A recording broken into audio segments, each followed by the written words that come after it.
ভেতরে থাকবেন আজকে সবাই চলে গেছে বিষয় হচ্ছে যে আমি এই ঘটনা ঘটার সাথে সাথে পুলিশ ফোর্সকে জানিয়েছি। ওনারা পর্যাপ্ত ফোর্স ওনাদের কাছে নাই, ওনারা ফোর্স দিতে পারেন। আর্মি ভাই আমার একটু কাগজ দিয়ে কেউ কাগজ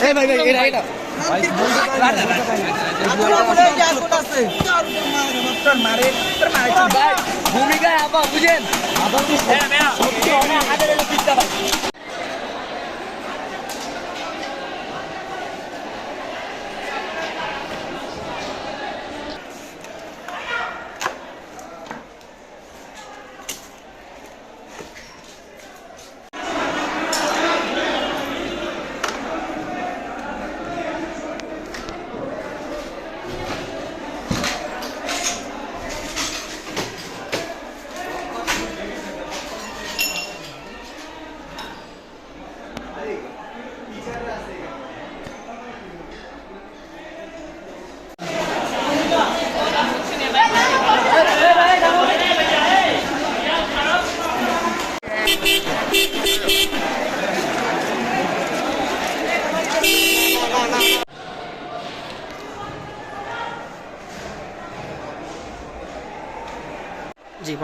দেখো কলেজে কোনো কিছুই রাখে নাই, এইরকমভাবে ভাঙচুর করে বিভাগগুলো, ক্লাসরুমগুলো, পরীক্ষার হলগুলো, এমনকি পরীক্ষার খাতার বান্ডেলগুলো অন্য ইয়ারের সব নিয়ে চলে গেছে, জিনিসপত্র সব নিয়ে চলে গেছে। একটু এদিকে ঘোরাও, ক্যামেরা দেখো, কম্পিউটার, ল্যাপটপ কোনো কিছু রাখে নাই।